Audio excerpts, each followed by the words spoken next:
In this step, we're going to install the spindle, the idler, and the head. First thing I want to point out before we actually get started is an unusual feature with these pumps. That is that at this stage of the assembly, this rotor will not turn freely by hand. It will be very difficult to turn. That's normal. That's because the rotor is normally supported by the spindle. The spindle's not in place yet. So that's normal. It won't turn freely by hand until the end when the spindle and the head are in place. The first step is to clean and deburr the three main pieces we're putting in, the spindle, the idler, and the head. We want to make sure we take down any high spots that may be there from nicks or burrs, or to get rid of any debris. This pump has very tight clearances inside of it, and any small raised surfaces or debris will cause unwanted contact within the pump. Alright, the first step after it's cleaned is to install the spindle. The spindle is going to just be placed inside of the bushings on the rotor.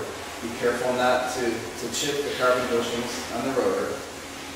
The spindle will just go in like so. It won't go all the way in at this stage, and that's fine. Don't worry about that. It'll go in when the head comes into play. Next step is to install the idler gear. It also has a carbon bushing, so we want to be careful not to nick the idler gear. It's going to be installed on the spindle here, keep meshing. Now the normal position for these parts is going to be like so, where the gears are meshing in between the ports. But gravity is going to make it fall down right now, especially in the larger pumps. That's fine. We'll take care of that. Alright, the next step is to install a new O-ring onto the head. So the O-ring goes right here on this raised part of the head. Be careful to avoid scratching the O-ring. But it goes in place on the head here. Then we'll install the head. And the head is going to be set in here as so. Once it's installed, the crescent should be down here, but again, this gravity dropped the idler down, so at this stage we have to assemble it with a crescent on the top here. So crescent on the idler, get the spindle lined up. Now at this point we can just push this in and everything pops into place.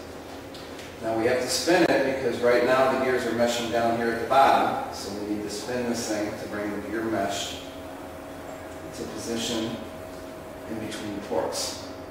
Now it's in the right position. Now at this stage, the rotor will turn freely. It's now properly supported and it should turn smoothly.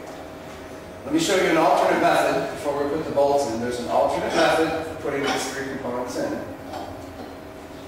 You can really reassemble the three pieces together and then bring them in as a single unit. So if we set the idler on the head, and we set the spindle in place, like so, now we can assemble this as a single unit, and it will go in faster and easier by simply bringing this single unit in place. This alternate method has the advantage of being faster, but it has a disadvantage of having to deal with more weight. So it makes a lot more sense on a small pump. It might be too much weight on one of the larger models. Alright, the next step is to install the screws into the head, hold the head to the casing.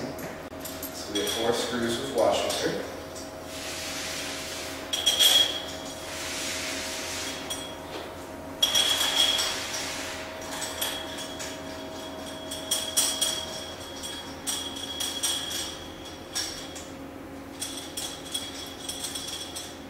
Now, as I put them in hand tight, you may notice, although you can't see it on the video here, but you'll notice that there is a small gap between the casing and the head, right along here.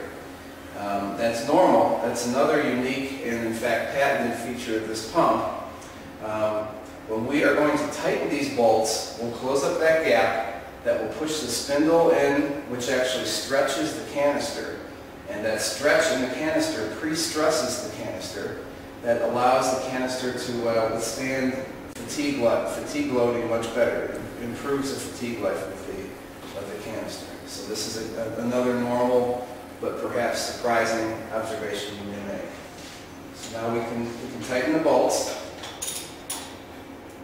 Tighten them in an alternating pattern. And then closing up the gap.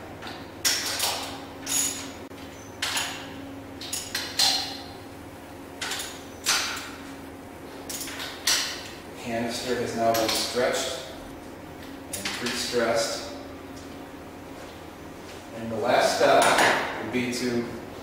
would just be to torque these bolts according to the specification of the service manual. That's the end of this demo.